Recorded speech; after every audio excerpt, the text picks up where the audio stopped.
Ya, assalamualaikum warahmatullahi wabarakatuh. Pada pertemuan kemarin kita membahas tentang sisa hasil bagi bilangan bulat.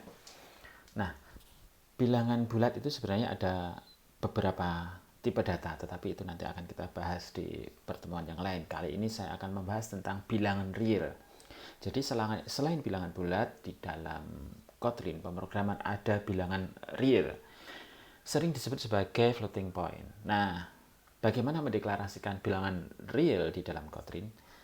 Berbeda dengan bilangan bulat, mendeklarasikannya ada sedikit perbedaannya, yaitu dari sisi inisialisasi. Jadi kalau kita punya bilangan A sama dengan 1 misalkan, maka ini pasti bilangan bulat karena 1 bilangan bulat. Tetapi kalau kita pengen A ini bukan bilangan bulat, maka kita tambahkan titik 0 misalkan gitu. Artinya dia sudah bukan bilangan bulat. Mari kita lihat ketika kita cetak ya, print ln A taran.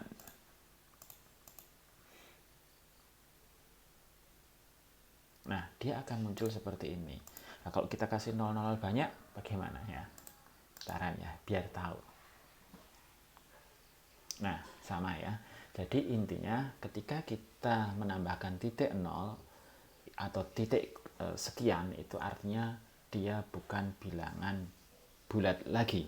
Dia bilangan floating point. Nah, di dalam Kotlin itu ada dua bilangan ini, jenis ini, yaitu disebut sebagai float dan satunya disebut sebagai double.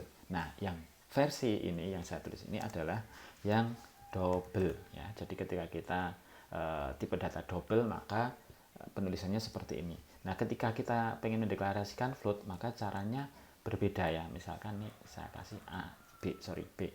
Ini satunya sebagai float. Maka tidak dengan titik 0 tapi dengan F. Maka ini disebut sebagai float. Nah, mari kita lihat hasilnya seperti apa. Print B ya.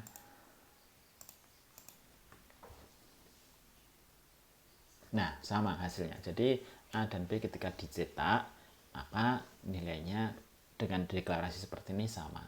Loh, kenapa dibedakan? Dia terkait dengan apa namanya max value-nya sama min value-nya ya kan. Jadi range-nya itu berbeda. Float lebih pendek daripada double. Atau lebih gampangnya lagi adalah pengalokasian memorinya itu berbeda. Jadi double itu tentu berlipat dibandingkan float ya. Misalkan float itu 32 bit, maka double 64 bit. Nah, gitu kira-kira perbedaannya. Apakah bagaimana penjelasan tentang bit mungkin next step kalau kita sudah membahas hal yang lebih advance ya. Tetapi kalau kita berbicara presisi, maka double itu lebih presisi dibanding float ya. Cuman saya pikir float aja sudah lumayan ya. Kalau untuk hitung-hitungan yang tidak terlalu kompleks. Oke. Jadi sekarang kita tahu ada bilangan bulat sama ada bilangan real, tidak bulat ya. Saya tidak mau mengatakan pecahan karena Anda mungkin yang paham matematika bisa mencari tahu perbedaan real sama pecahan itu seperti apa.